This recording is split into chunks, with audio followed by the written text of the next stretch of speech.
சிவன் கோவிலுக்கு எந்தெந்த நாளில் சென்று வழிபட்டால் என்ன பலன் கிடைக்கும் தெரியுமா? சைவர்களின் முதன்மை தெய்வமான சிவபெருமானை உலகை படைத்ததாக சொல்லப்படுகிறது. சிவன் அழிக்கும் கடவுள் என்பதால் பலரும் அவரை வழிபடுவது கிடையாது. ஆனால் அவர் தீமைகளை பாவங்களை அழித்து பக்தர்களை துன்பங்களிலிருந்து காத்து முக்தி என்னும் பிறவாத நிலையை தரக்கூடியவர் என்பதை அறிந்தவர்கள் வெகு சிலர் மட்டுமே.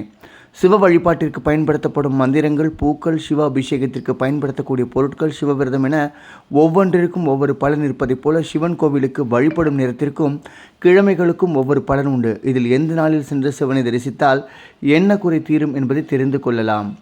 கோவில்களுக்கு செல்வதற்கும் இறை வழிபாடு செய்வதற்கும் இறைவனை தியானம் செய்வதற்கும் இறைவனின் நாமங்களை சொல்வதற்கும் நேரம் காலம் கிடையாது என்பார்கள். ஆனால் நாம் சொல்லும் நேரம் காலம் திதி நட்சத்திரம் ஆகியவற்றை பொறுத்து நமக்கு கிடைக்கும் பலன்களும் வேறுபடும் என சாஸ்திரங்கள் சொல்கிறது. அப்படி சிவன் கோவிலுக்கு எந்த நேரத்தில் சென்று வழிபட்டால் என்ன பலன், எப்படி தியானம் செய்ய வேண்டும் என்பதை பற்றி தெரிந்து கொள்ளலாம்.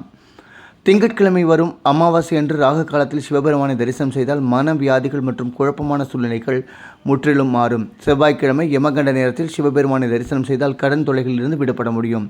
புதன்கிழமை சிவபெருமானை முதல் தரிசனம் செய்ய அல்லது அபிஷேகம் செய்ய தொழில் மற்றும் வேலையில் வளர்ச்சி உயர்ப்பதை.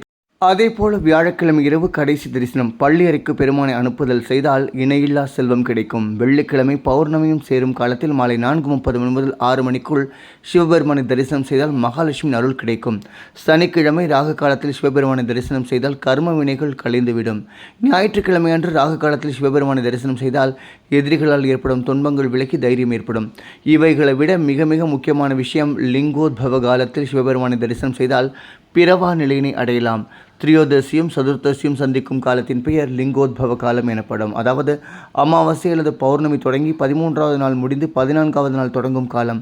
தமிழ் சதுரஸ்தி என்பதை சிவராத்திரி என சொல்வார்கள். இது ஒவ்வொரு வளர்பிறை என்றும் தேய்பிறை என்று. கேட்டுக்கொண்டீர்களா? சிவபெருமானை எப்போது தரிசனம் செய்தால் என்னென்ன பலன்கள் கிடைக்கும் என்று. சிவபெருமானின் நாடினோர் கைவிடப்படார். ஆகவே ஈசனை தேடி போவோர் இத்தகைய நாட்களில் வழிபாடு செய்தால் உங்களுக்கு வேண்டிய பலன்கள் கிடைக்கும்.